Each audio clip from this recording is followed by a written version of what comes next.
저는 장기적으로 비트코인 가격이 오를 수 있는, 비트코인 수요가 상승할 수 있는 거는 결국 에 있다고 봅니다. 그 연준이 지역 은행들의 긴급 자금을 유동성을 제공해주는 BTFT라는 게 있죠. 네. 그게 3월 달에 종료가 됩니다.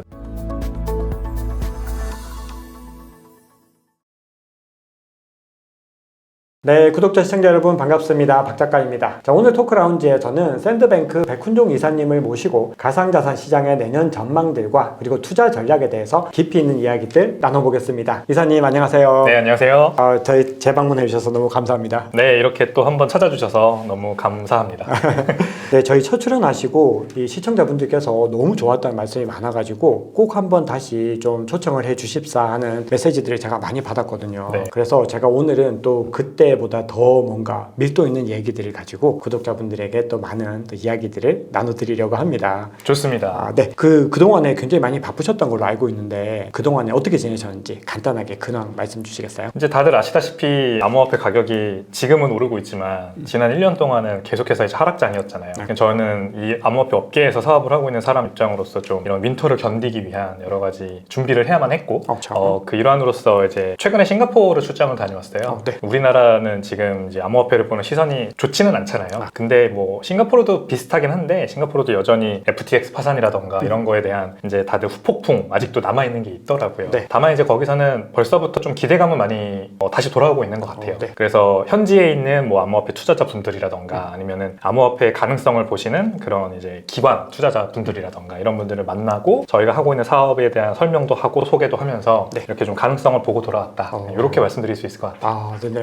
굉장히 좀 의미 있는 시간이셨을 것 같은데 이 싱가포르는 사실 뭐 아시아를 넘어서 전 세계에서도 이 암호화폐 그래도 우호적인 나라 중에 하나로 꼽히는 나라죠. 좀 선진국이라고 할 수 있죠. 네네. 이제 그 MAS라고 하는 그 MAS. 현지의 어떤 금융 당국이죠. 이곳에서는 굉장히 규제를 좀 암호화폐 관련 규제를 되게 선도적으로 만들어서 이끌어 나가는 국제적인 표준을 정립하려고 하는 그런 스탠스를 취하고 있고요. 싱가포르라는 나라 자체가 워낙에 이 사업을 하는 데 있어서 굉장히 제약을 주지 않는 그런 문화로 유명하지 않습니까? 네. 그러니까 뭐 세금도 굉장히 조세에 대한 어떤 혜택도 많고 네. 그 다음에 이 네거티브 방식이라고 해가지고 일단은 뭐 하지 말라는 것만 아니면 해도 된다 이런 기본적인 스탠스를 취하고 있는데 이런 것들이 암호화폐를 하기에도 좀 유리한 부분들이 있어서 우리나라에서 ICO가 금지된 이후에 싱가포르에 가서 ICO를 그렇죠. 하는 그런 프로젝트들도 많았죠. 많다고 그러더라고요. 네, 여전히 그렇고요. 뭐 아무튼 현지에서 굉장히 강력하게 금융 인더스트리를 규제하려고 하는 그런 움직임도 분명 있지만 그와 동시에 이제 육성하고 양성화하려고 하는 그런 움직임도 동시에 있어서 우리나라보다는 좀 분위기가 훨씬 좀 긍정적이지 않나 이렇게 느끼고 왔어요. 어떻게 보면 이게 뭐 경기의 선행지표라는 게 있듯이 어떻게 보면 약간 그 움직임들을 미리 좀 보고 왔다라고도 볼 수 있겠네요. 맞습니다. 우리나라에도 그 물결이 좀 넘어와 주기를 바라는 마음이 들더라고요. 네네. 잘 알겠습니다. 이미 벌써 소개부터 이게 굉장히 좀 임팩트 있는 말씀들을 많이 주셔가지고 뭔가 오늘 굉장히 중요한 이야기들이 많이 나올 것 같습니다. 여러분들 채널 꼭 고정해 주시면 좋겠습니다.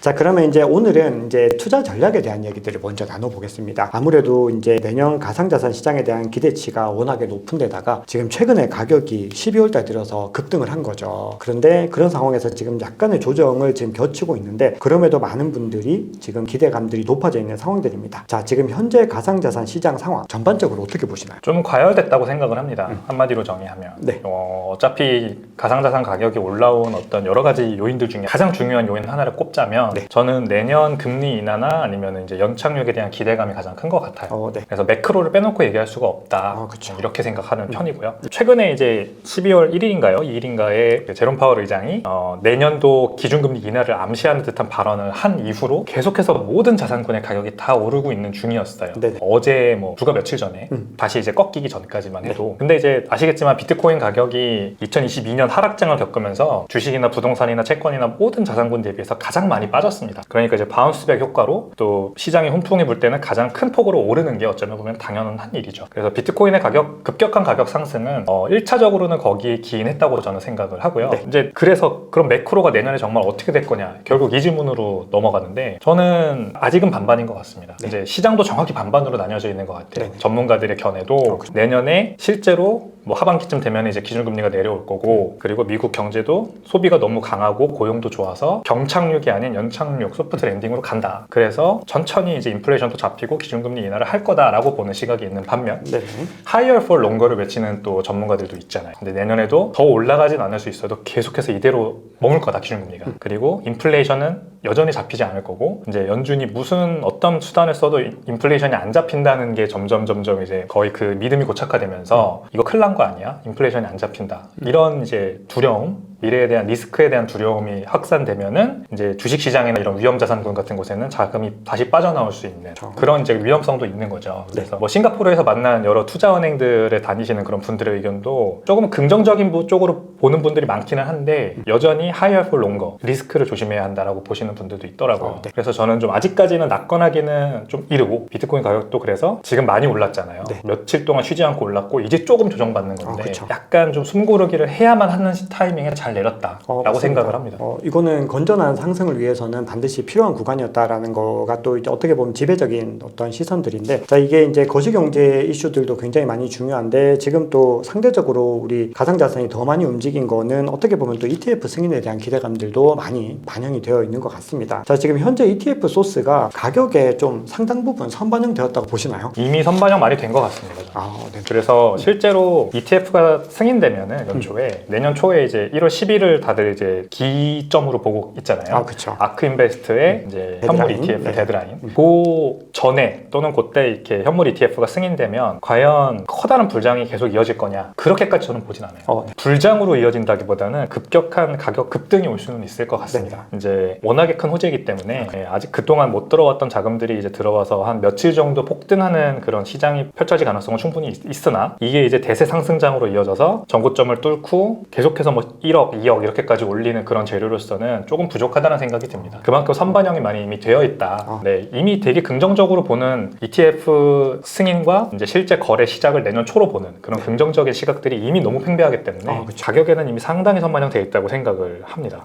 네네. 저도 이사님 말씀 굉장히 상당 부분 저도 동의할 수밖에 없고, 자, 그렇게 되면 이제 ETF 승인 이후에 가격이 단기적인 움직임으로 봤을 때는 우리가 가짜뉴스 나왔을 때도 가격이 크게 한번 급등을 했다가 내려왔던 것처럼 이게 가격이 안 움직일 수는 없는 소스라고 생각을 합니다. 자, 그러다 보니까 단기적으로는 좀 크게 상승할 가능성이 있는데, 이건 이사님도 개인적으로는 그런 관점으로 보시나요? 아니면은 그것도 약간 의구심들이 있으신 건가요? 꺾이진 않을 겁니다. 분명히 퍼지티브 한쪽으로 움직이는 재료라고 생각하고요. 며칠 정도 그 단기 급등을 불러올 수 있는 그런 큰 효과는 있을 것 같습니다. 네네. 이제 이게 출시되면은 오히려 이제 기대감이 사라지니까 꺾일 수 있다라고 보는 시선도 있거든요. 그렇죠. 그런 시선도 있죠. 네, 저는 그렇게까지는 아닐 것 같아요. 네네. 이건 저랑 굉장히 좀 비슷한 시선으로 보고 계신데, 그러면은 이제 이게 장기적인 것들이 훨씬 더 중요한 건데, 우리가 이 현물 ETF를 금 ETF GLD와 많이들 좀 비교하는 목소리들이 있으신데, 이게 어떻게 보면 금 ETF는 단기적으로 큰 반등 없다가 좀 꾸준히 상승한 케이스로 봐야 되는 거죠. 그렇죠. 그렇게 봤을 때 비트코인 현물 ETF의 장기적인 흐름도 이런 흐름들을 따라갈 가능성이 있을까요? 네, 그 흐름은 따라갈 것 같습니다만 조금 펀더멘탈은 다른 것 같아요. 네네. GLD는 일단 금이라는 어떤 원자재가 가진 굉장히 명확한 한계가 있지 않습니까? 그렇죠. 현물을 거래하기 어렵잖아요. 너무 이 피지컬, 이 물질적인 어떤 한계가 분명한. 그래서 금을 실제로 보관하거나 거래하거나 들고 다니거나 아니면 쪼개거나 진위 여부를 판별하거나 다 코스트가 들어가지 않습니까? 그렇죠. 그래서 ETF라는 게 나왔을 때 2000년대 초에 굉장히 이제 이 금융 시장의 기관 투자자들한테는 큰 좀 반향을 이끌어낸 게, 결국에는 야, 이거 거래하기 너무 쉽다, 너무 좋다, 접근성이 훨씬 높아진다, 그렇죠. 허들이 낮아진다, 이거였거든요. 네. 그래서 이제 금에 대한 어떤 투기 수단으로 활용하려는 기관 투자자들의 유동성이 본격적으로 들어오면서 ETF 시장에 이 금 ETF 가격 상승이 금 현물 가격을 이끄는, 이제 반대죠, 사실. 스팟 그렇죠. 가격이 반대죠. 파생상품 가격을 이끌어야 되는데 약간 파생상품 가격이 반대로 현물 가격을 이끄는 현상으로 많이 이제 와전이 됐어요. 그 반전이 됐습니다. 현재도 금 가격을 이 실제 금 시총보다 금 파생상품 시장의 이 거래량이 훨씬 크기 때문에 파생상품 시장의 가격이 금 현물 가격을 이끈다는 그런 뭐 합리적인 의심을 하는 분들이 많이 있거든요. 그래서 어쨌든 이 금이라는 게 저희 같은 일반 투자자들한테까지 이제 투자 자산으로 인식될 수 있는 거는 ETF의 등장 덕분에 가능했던 거죠. 그렇죠. 근데 비트코인은 그렇진 않잖아요. 비트코인은 현물 비트코인 자체를 기관이나 우리 같은 개인이나 뭐 아는 사람이나 모르는 사람이나 똑같이 접근할 수 있는, 물론 어렵죠. 물론 어렵지만 이제 업비트 거래소 같은 걸 써서 뭐 하는 게 익숙하지 않은 분들은 굉장히 접근성이 떨어지지만 비트코인이라는 게 누구에게나 이제 닿을 수 있는 그런 그냥 인터넷이 한 종류이기 때문에 인터넷 상에 존재하는 어떤 재화이기 때문에 물질적인 제약을 금처럼 확 낮춰가지고 접근성을 높였다, 이렇게 이제 펀더멘탈을 판단할 수는 없을 것 같아요. 그렇죠. 좀 다르네요, 확실히. 좀 다릅니다. 네. 근데 이 비트코인이라고 하는 것에 어떤 기관 자금이 본격적으로 들어올 수 있는 마중물은 확실히 될 수 있는 것 같아요. 왜냐하면 기관들은 이 인스티튜션이라고 하죠. 금융기관들은 책임 소재가 명확해야 됩니다. 어떤 투자를 집행함에 있어서 그렇죠. 이거 누구의 판단으로 한 거냐, 누구 이름으로 한 거냐, 또는 이제 어떤 jurisdiction이라고 그 법령 하에서 한 거냐, 이런 게 다 명확해야지 어떤 compliance라고 하는 그런 이슈로부터 스스로를 이제 보호하는 게 되는 거죠. 그렇죠. 그러니까 남의 돈을 운용하는 금융기관 입장에서는 비트코인 가격 오른다니까 저기 거래소에 계정 터가지고 사, 이런 결정을 못 하는 할 거죠. 수가 없죠. 그쵸. 할 수가 없습니다. 그래서 ETF의 존재가 이들한테는 좀 확실히 절실한 게 맞아요. ETF라는 거는 다 그 QCB라고 해가지고 우리로 치면 주민등록번호 같은 그런 어떤 고유 넘버가 붙어 있고, 그 주민등록번호가 이 ETF 증권이 어떻게 거래됐는지, 언제 어떻게 발행됐는지를 다 트랙하거든요. 그쵸. 그 장부가 그리고 이 금융기관들 사이에 망안에 다 남고요. 이런 것들이 있음으로 인해서 거래를 할 수가 있는 거예요. 이 금융기관들은. 그래서 야, 그러면은 비트코인 현물 ETF가 나왔으니 우리도 이제 본격적으로 포트폴리오의 일부를 비트코인으로 한번 담아보자라는 결정을 본격적으로 할 수가 있는 겁니다. 그쵸. 우리가 지금 흔히 얘기하는 블랙락이라든가 피델리티가 이제 그 면에서 접근성이 훨씬 좋아진 거고 높아진 거기 때문에 같은 트렌드로 갈 것 같기는 하되 약간의 펀더멘탈은 다르다, 이렇게 말씀을 드릴 수가 있겠습니다. 그러네요. 그래서 결국은 이제 이 비트코인 현물 ETF가 어떻게 보면 가장 이제 유리한 지점들은 결국 기관들의 자금이 유입될 수 있는 루트로서 가장 좋은 역할들을 하게 된다. 이게 어떻게 보면 결론으로 봐도 괜찮을까요? 그렇죠. 근데 기관들이라고 하면은 우리가 기관 자금이 들어온다고 하면 기관들이 직접 운용하는 그런 자금 또는 기관의 자기 자본 뭐 이렇게 이제 혼동하시는 분들이 있는데 그렇죠. 물론 그것도 있겠습니다만 그게 아니라 이 은행들이 가지고 있는 고객들의 자금이죠, 결국에. 그렇죠. 고객들의 자금이죠. 네, 맞습니다. 이런 블랙락이나 피델리티 같은 자산운용사들이 굴리는 고객들의 자금. 이 고객들은 누구냐? 뭐 은퇴 자금을 여기다 맡겨놓고 이제 굴리고 있는 그런 은퇴 세대, 우리 어머니 아버지 세대들이라던가 뭐 이런 분들이죠. 결국 그쵸. 아시겠지만 전 세계의 부는 우리보다 훨씬 윗세대 분들, 베이비부머 이상 되시는 분들, 이런 분들이 대부분을 아직도 가지고 있으시죠. 그쵸. 그래서 이런 분들이 이제 점점 밀레니얼 세대의 향후 20년 동안 부에 이전을 하면서 이제 이 밀레니얼 세대가 또 사회 주축으로 올라가는 건데, 아직까지는 58년생 이전에 태어나신 이 베이비부머 이전 세대, 이분들이 많은 부를 가지고 계시고, 이분들은 굉장히 뭐 부자분들에 한해서지만 부자분들은 보수적인 자산 운용을 원하세요. 그렇죠. 단 1%, 2% 수익이라도 괜찮으니 원금 보존이 되는 아주 안전한 방법으로 했으면 좋겠다. 그리고 보통은 이 PB라고 하죠. 이 자산운용사들에서 고객들을 관리하는 이 개인 투자 어떤 프라이빗 뱅커들, 외국에서는 RM이라고 합니다. 릴레이션십 매니저라고. 그 사람들의 말을 그냥 듣죠. 그 사람들이 이제 포트폴리오를 짜주면 뭐 결정만 하는 거죠, 이건. 그 포트폴리오에 그동안 비트코인이 못 들어갔어요. 들어갔다가 네, 왜냐면은 고객님 이거 저희가 이 프로그램을 통해 사드리려면 지금은 안 되고요. 직접 코인베이스 계정 트셔가지고 거기서 사시면 돼요. 이럴 수밖에 없었던 거잖아요. 그쵸. 근데 그거를 누가 합니까, 고객들이? 그쵸. 그러면 어때요? 그걸 뭐하러 해? 근데 지금은 이제 ETF가 나오면 기존에 운용하던 그 포트폴리오 안에 기존에 사용하던 프로그램을 통해서 자연스럽게 매수해서 넣어드릴 수가 있는 거죠, 고객들을 대신해서. 네. 그게 바로 이 기관 자금의 유입이라는 것과 똑같은 말입니다. 맞습니다. 네, 좋은 말씀 너무 감사합니다.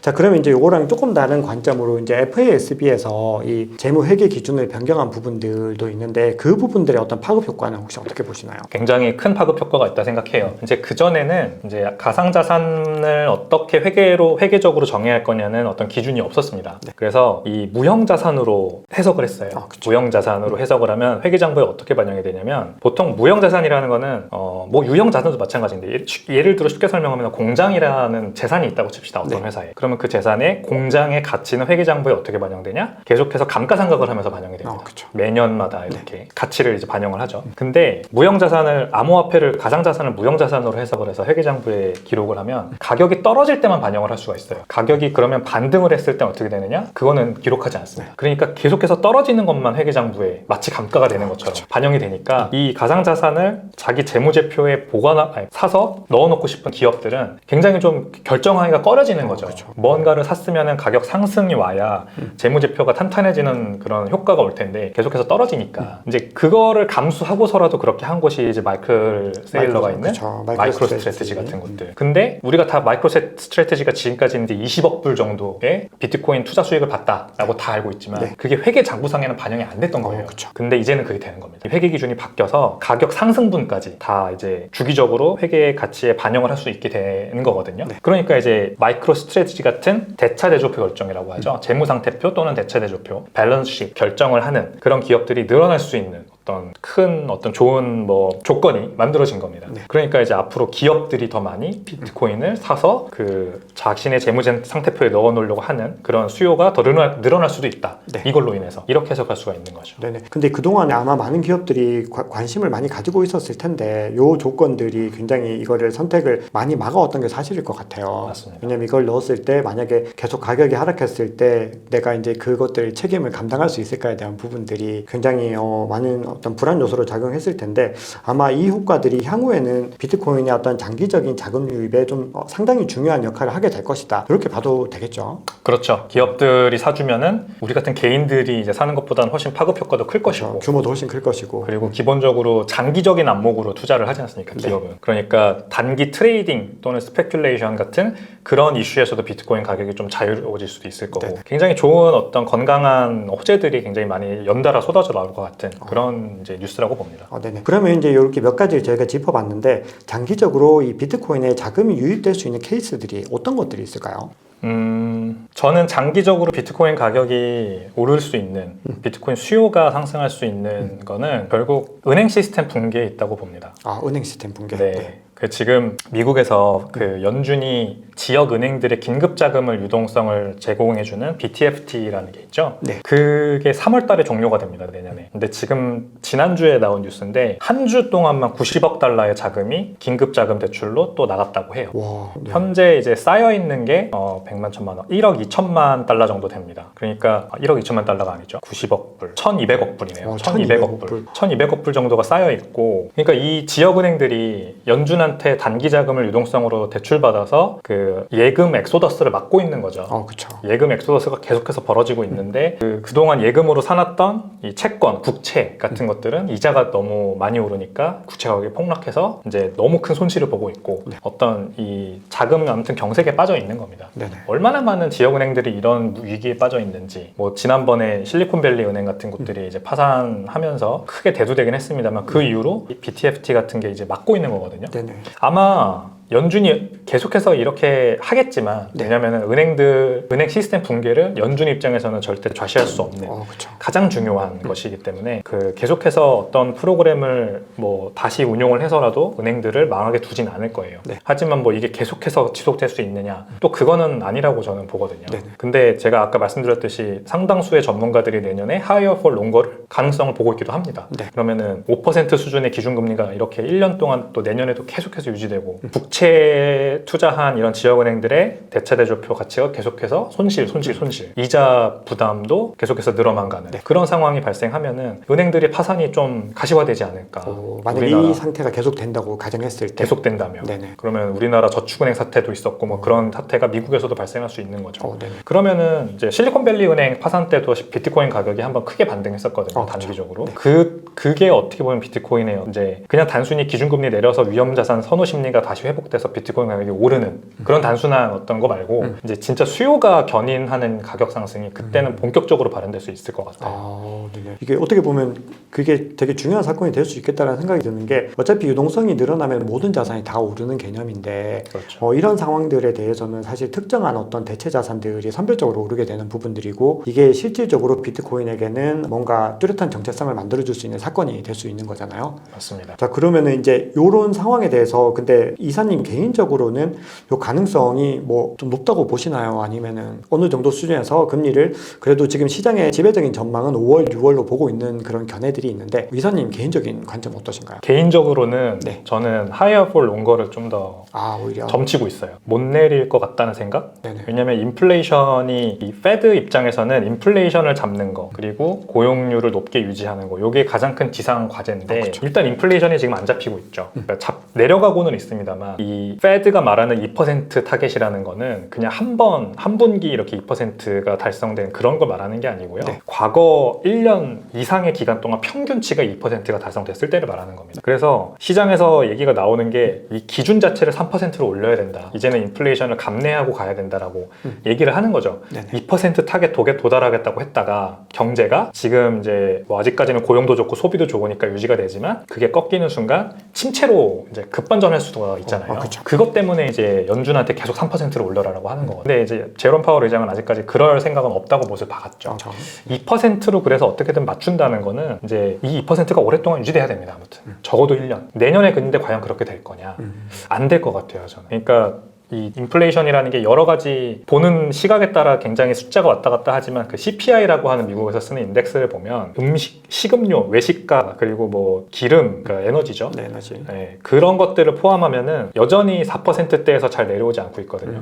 이제 그런 것들을 제외하면은 3%대로 떨어졌다. 뭐 이제 이렇게 돼 있는데. 그렇죠. 근원이랑 헤드라인이 좀 차이가 많이 난다는 맞습니다. 거죠, 예. 지금. 그래서 이 실제 인플레이션이 정말 잡히느냐를 내년에 뒷줄을 주목해서 보는 게 되게 중요할 것 같고 제가 봤을 때는 아직까지도 미국인들은 그 소비 여력이 남아있고 또 이제 크레딧이라고 하죠. 네. 이제 신용카드, 신용 뭐 어떤 그런 것들에 대한 그런 것도 상당히 많이 남아있어요. 네네. 그동안 많이 쓰지 않았던 거죠. 2008년 이후로 굉장히 이제 이 경제가 다이어트를 많이 했습니다. 미국 경제가. 그래서 이제 우리나라가 뭐 가계부채가 문제가 된다 뭐 이런 얘기 많이 나오는데 네. 미국은 그런 거에 비하면 가계부채에 대한 문제는 아직까지 거의 없거든요. 네네. 정부 부채가 많죠. 정부 부채가 많다. 네. 그래서 아직까지 소비 여력이 있다면은 내년에도 계속해서 인플레이션은 이 상태로 유지될 거고 기준금리 내리고 싶지 않을 거고 근데 이제 이러면은 부도나는 크레딧이 있을 수 있어요. 왜냐면은 이 지금 현재는 낮은 이자를 내면서 버티는 가게들이 많죠. 대출을 받았던 가게들 아니면은 집담보대출을 받았던 네네. 가게, 회사채를 발행했던 회사들 이런 것들이 다 이제 묶어놓은 낮은 그 이자율로 이자를 내고 있습니다만 네. 만기가 돌아오지 않습니까? 그렇죠. 그러면 이런 대출들은 리파이낸싱을 해야 됩니다. 그러니까 만기 연장을 하는 거죠 대출들을. 일시납을 못 할 거 아니에요. 네, 지금 그렇죠. 이 상황에서. 못하죠.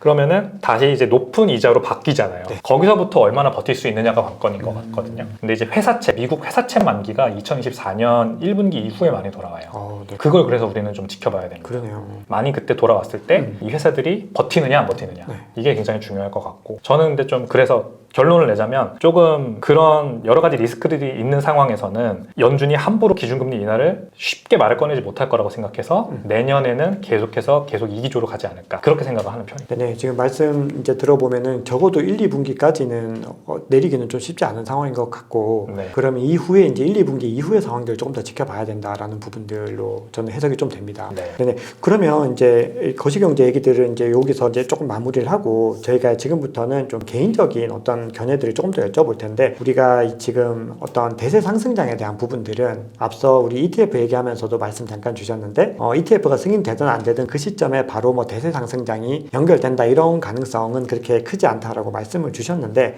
이번에 이제 만약에 대세 상승장이 오게 된다면 어느 시점에 어느 정도로 올 거라고 보시나요? 내년에 온다면요? 네, 아니면은 내년에 그 후에 그 후에도 괜찮습니다. 보시는 대세 상승장에 대한 관점. 저는 이제 ETF 이슈가 해소가 되고 나면 네. 그 상승장이 오려면 새로운 이제 어떤 호재가 나와야 되거든요. 네. 저는 그 호재를 큰 대기업이나 아니면 국가 단위의 도입이라고 생각을 해요. 채택에 있다 오히려. 채택에 있다. 네네. 결국에는 내년에 이제 반감기가 오면서 공급은 반으로 줄지만 네. 수요가 늘지 않으면 가격 상승은 제한적이거든요. 네네. 수요 상승을 이끌 거는 저는 이제 ETF가 끝났으니까 끝났다 치고 네. 이 국가 단위의 도입이라고 생각을 합니다. 또는 마이크로 스트래티지 수준의 대기업이 나서서 큰 규모의 비트코인을 뭐 정기적으로 매수하는 그런 이제 뉴스가 나오면은 그거는 큰 호재라고 보거든요. 공급 스퀴즈가 오죠. 네네. 그런 이제 큰 자금들이 유동성이 들어오게 돼요. 그래서 그러면 왜 이런 국가나 기관들이 그런 행동을 할까? 결국에는 제가 방금 말씀드렸던 그런 higher for longer 같은 거시경제 상황에서 뭔가 이 인플레이션 상황을 타개할 어떤 이거는 뭐 경착륙도 아니고 연착륙도 아니고 인플레이션도 아니고 디플레이션도 아닌 아주 선별적인 것들만 오르고 선별적인 것들은 대부분의 것들은 좋지 않은 상황이 그런 네. 어떤 스태그플레이션이라고 표현하죠. 이거를 그쵸. 경제 맞습니다. 경우는 네. 그 가격 상승과 경기 침체가 함께 오는 동시에 오는. 네. 그 상황이 저는 좀 그 기대가 되거든요. 그러니까 제가 기대한다는 건 아니고 그런 상황이 예상이 되거든요. 예측이 된다. 그런 상황에서 비트코인을 대차대조 결정으로 가져야 되겠다라고 결정하는 국가나 대기업이 나오는 게 큰 호재라고 봅니다.